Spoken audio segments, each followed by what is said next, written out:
반갑습니다. 비문학 독서를 가르치고 있는 김태범 선생입니다. 오늘은 2019학년도 수능에 나왔던 계약과 채권, 채무에 대한 소재로 글을 읽게 될 텐데요. 이런 거 보시면 채권, 채무 자체가 일단 학생들 어려워하는 경우들이 좀 있어요. 그 채권이 또 한 가지 의미로만 막 쓰이는 건 아니거든요.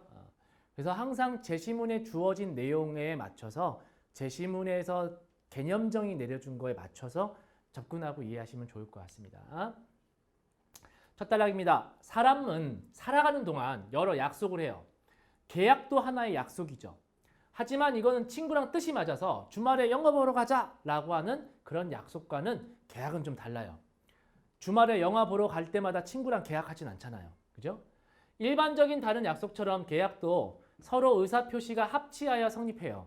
그러니까 서로 의사표시를 하고 그것이 합의를 보고 일치돼야 된단 말이야. 이때 의사는 일정한 법률 효과를 발생을 목적으로 한다는 점에서 차이가 있습니다.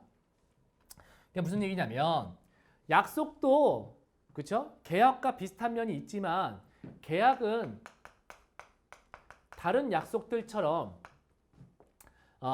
상호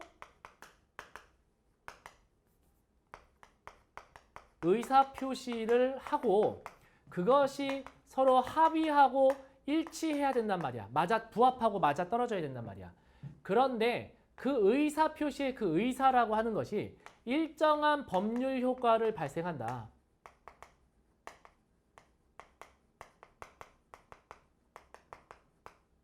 발생하더라. 이런 점에서 차이가 있답니다. 됐죠? 한 예로 매매계약은 팔겠다라는 한쪽 방향의 의사표시와 사겠다는 그 반대편의 의사표시가 합치함으로써 난 팔겠다, 난 사겠다, 그래 우리 맞는군 하면서 매도인은 매수인에게 매매 목적물의 소유권을 이전하여야 될 의무를 짐과 동시에 즉 누구 얘기예요? 매도인 얘기입니다. 매매 대금의 지급을 청구할 권리가 있다. 즉 소유권을 넘겨줘야 되고요. 그리고 돈을 받을 권리가 있다는 거예요. 반대로 매수인은요. 매수인입니다. 매도인에게 매매 대금을 지급할 의무가 있고 돈을 내야지요. 매수인은 물건을 사는 사람이니까 돈을 내야 되겠죠. 소유권의 이전을 청구할 권리를 갖는다. 그럼 물건을 주시오라고 하는 권리를 가지게 된다. 양 당사자는 서로 권리를 행사하고 서로 의무를 이행하는 관계에 놓여 있는 것이다. 그러니까 두 사람 다 매도인이나 매수인이나 권리와 의무가 있다는 거야. 즉 계약에서는 매도인이라는 게 있는데 이 매도인은 물건을 파는 사람입니다. 그렇죠? 그럼 매도인이 물건을 팔고요. 매수인이 그 물건을 사죠. 사는 대신에 돈을 내야 될 거 아닙니까? 그렇죠? 이때 권리와 의무가 있는데 이때 권리라고 하는 것은 파는 사람의 권리는 뭐냐면 돈을 받을 권리죠. 그치? 됐어?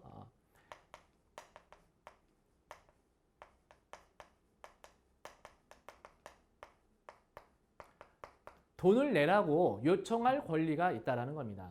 그럼 의무는 뭐냐면 자기가 갖고 있는 소유물의 소유권을 넘겨줘야 되죠.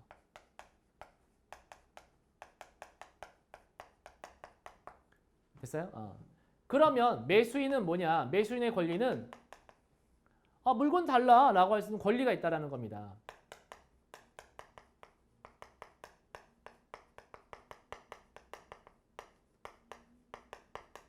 그러면 사는 사람의 의무는 뭐냐? 이 사람은 돈을 내야 되는 사람이잖아요. 그죠? 매매 대금을 지급해야 될 의무가 있는 겁니다. 그러니까 이 사람의 권리는요. 이 사람의 의무고요. 이 사람의 의무는 이 사람의 권리인 거예요. 상호 이렇게 영향을 서로 이행하는 서로 권리 행사하고 서로 이행하는 관계에 의무를 이행하는 관계에 남겨져 이제 관계를 맺고 있는 겁니다. 이처럼 의사표시를 필수적으로 하여 법률 효과를 발생시키는 행위를 뭐라고 하냐면 법률 행위라고 합니다. 그러면 이렇게 법률 효과를 발생시키는 이 행위, 계약이잖아요. 이 계약을 법률 행위라고 하는구나. 그래서 법률 행위라고 하는 것의 개념은 여기 나온 계약처럼 의사표시를 필수적으로 해서 법률 효과를 발생시키는 거죠. 그러니까 당연히 계약은 법률 행위 중에 하나죠. 그래서 계약은 법률 행위의 일종으로서 이렇게 나오는 겁니다. 당사자에게 일정한 청구권과 이행 의무를 발생시킨다. 그 당사자들한테 권리와 의무를 발생시킨다. 됐죠? 이 발생시킨다. 뭘 발생시킨다고 했었죠? 법률 효과. 그럼 권리와 의무가 법률 효과였던 거죠. 다시 말하면 이 법률 효과라고 하는 것은 권리와 의무를 발생시키는 것을 얘기하는 거죠. 법률 효과는 권리와 의무가 법률 효과구나. 이렇게 청구권을 내용으로 하는 권리가 채권이고 그에 따라 이행해야 될 의무가 채무이다. 채권과 채무에 대한 얘기를 했어요. 그러니까 요게 채권이고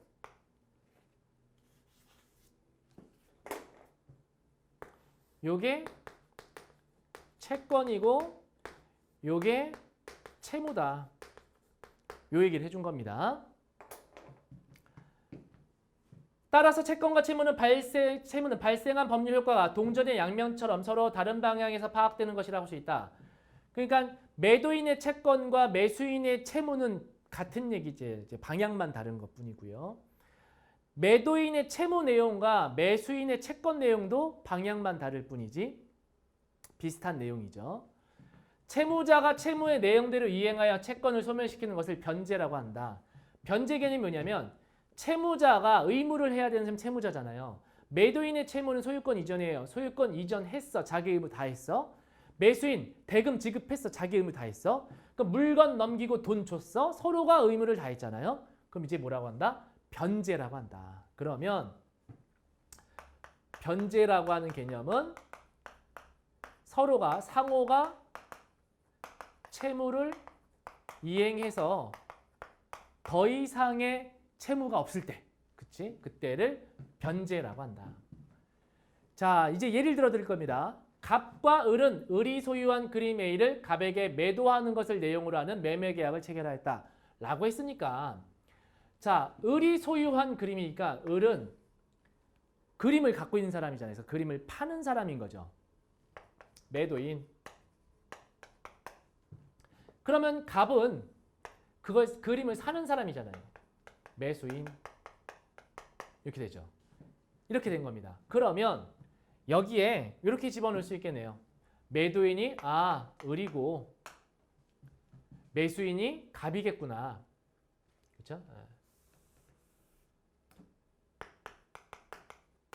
이렇게 판단하고 문제 풀어주시면 될 것 같아요. 자, 을의 채무는 이거죠. 이 기억입니다. 그림 A의 소유권을 갑에게 이전한 것이다. 소유권을 이전하는 거죠. 그림의 소유권을 이전하는 거죠.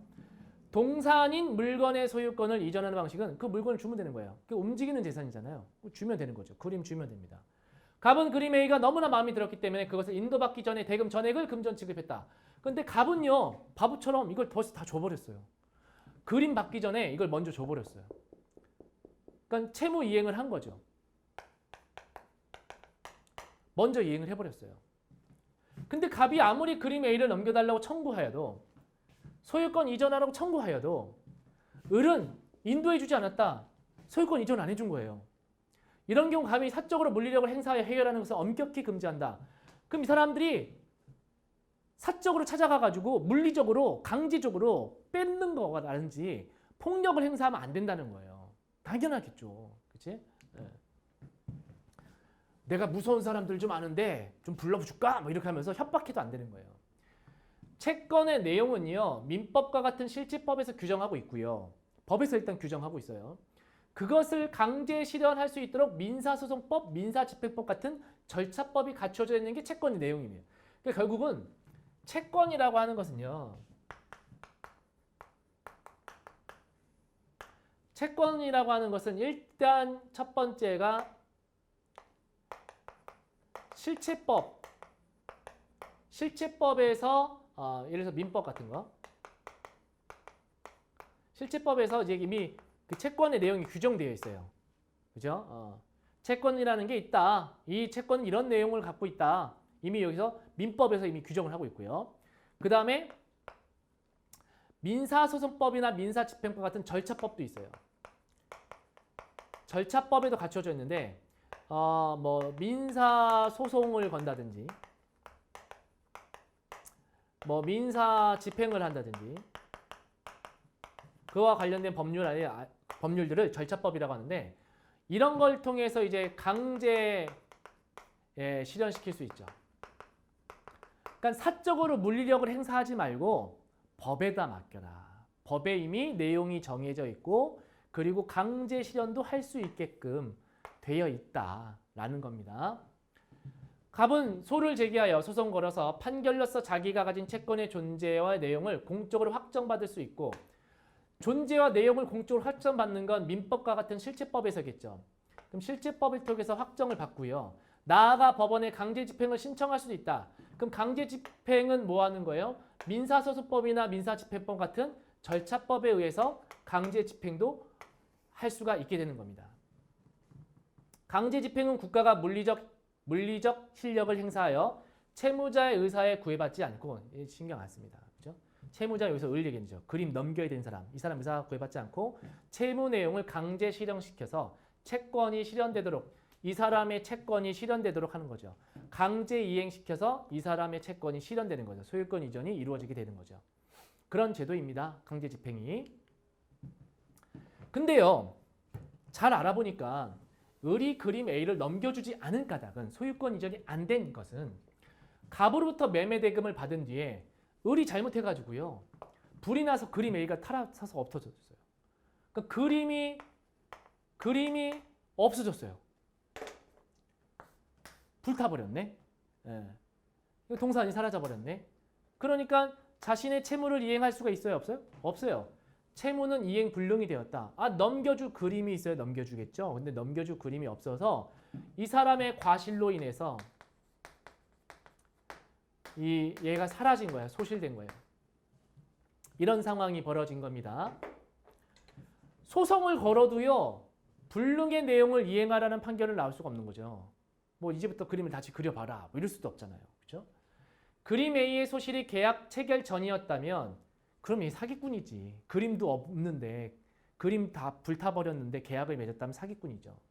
그 계약은 실현 불가능한 내용을 담고 있는 계약이기 때문에 계약 자체가 아예 무효인 겁니다. 이행 불능이 채무자의 과실 때문에 일어난 것이라면 채무자가 채무 불이행에 대한 책임을 져야 된다. 너의 과실이니까 채무자인 을이 책임을 져야 된다. 이런 얘기죠.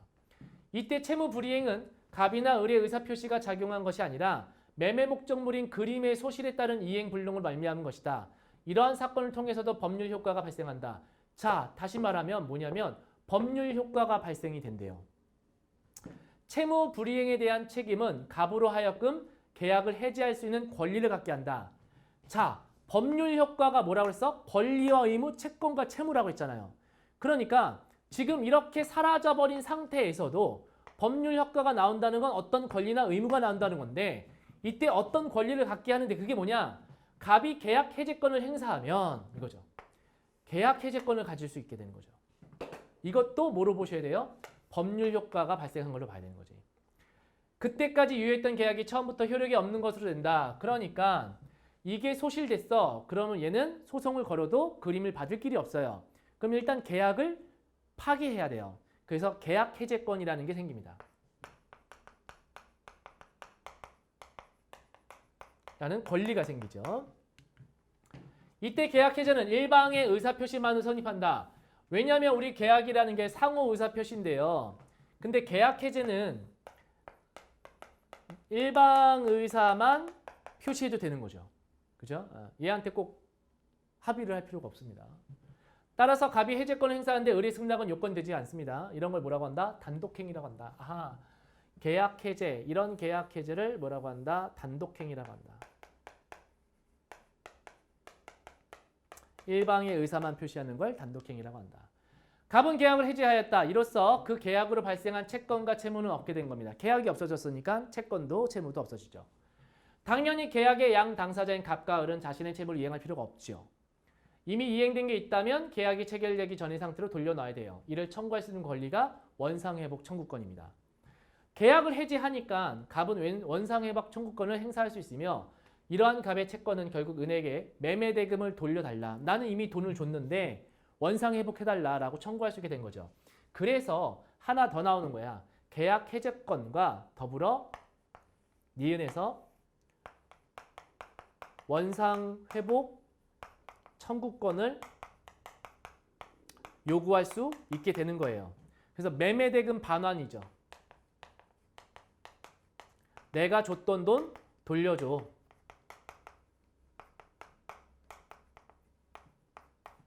됐죠? 이렇게 되는 겁니다.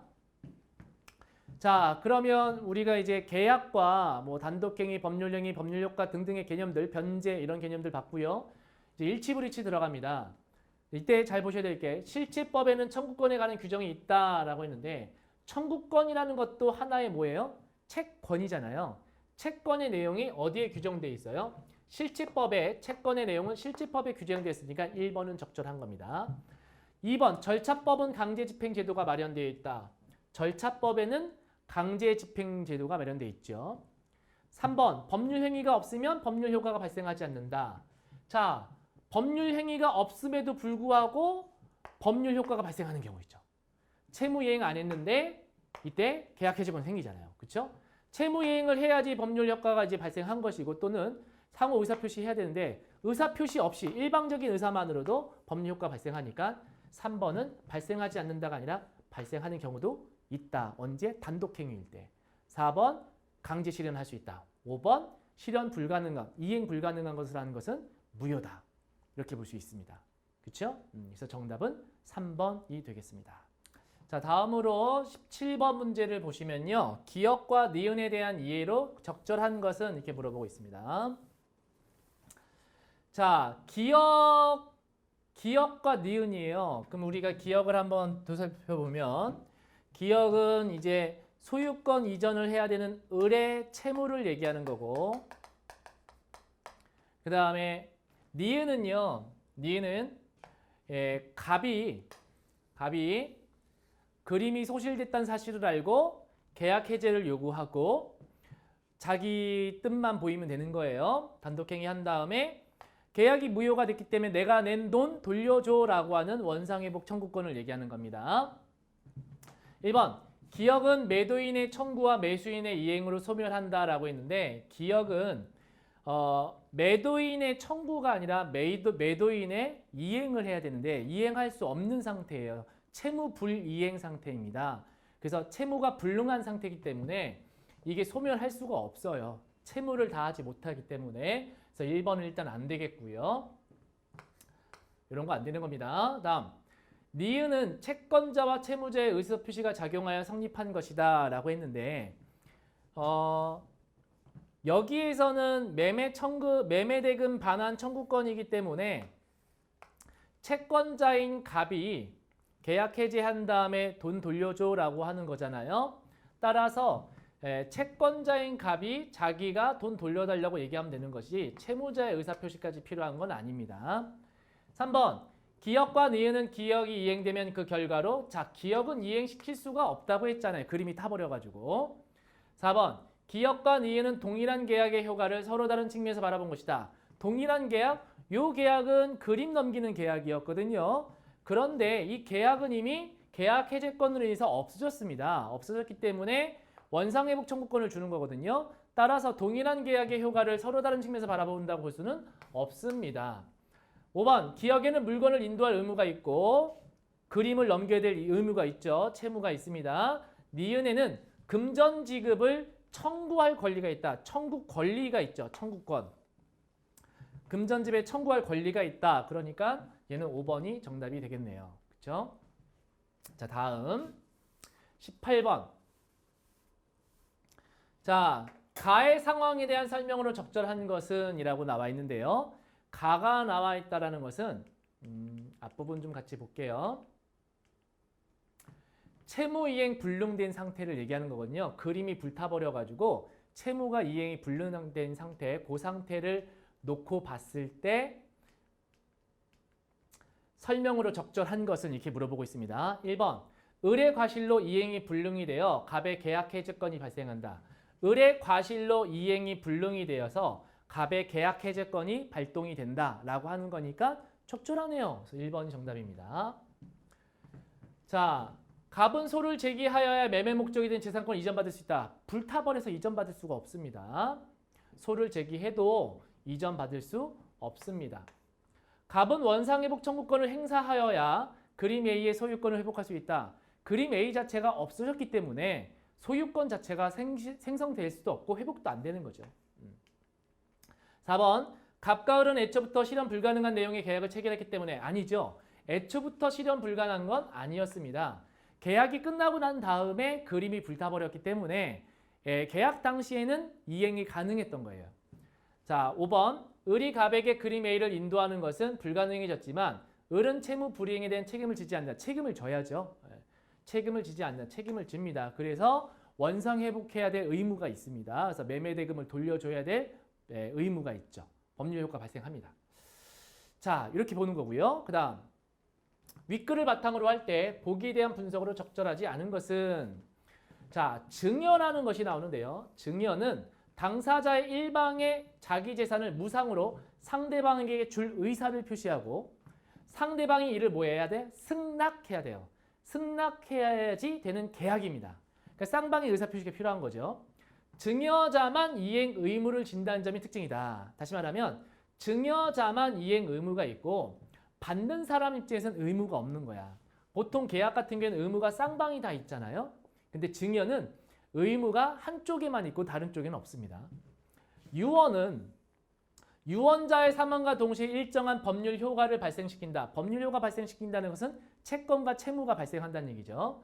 이것을 목적으로 하는데 유언자의 의사표시만으로 유효하게 성립하고 그 얘기는 뭐야? 쌍방일 필요가 없다는 거죠. 의사표시 상대방이 필요했다는 점에서 증여와 차이가 있습니다.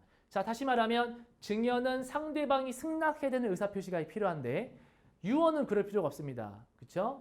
상대방 필요 없이 그냥 자기 의사표시만 하면 되는 거예요. 자, 그러면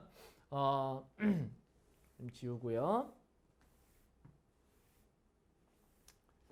증여하고 유언을 좀 정리하자면 증여라는 것은 쌍방향의 상호 의사표시가 필요하고요. 됐어?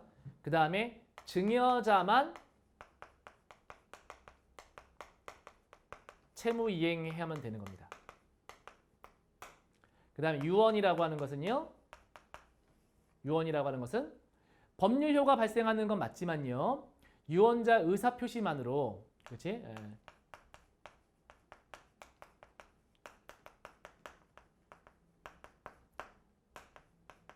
만으로도 성립하게 된다는 거죠. 다시 말하면 이제 단독행위라는 겁니다. 자, 1번부터 5번에 나와 있는 말들 중에서 적절하지 않은 걸 찾는 겁니다.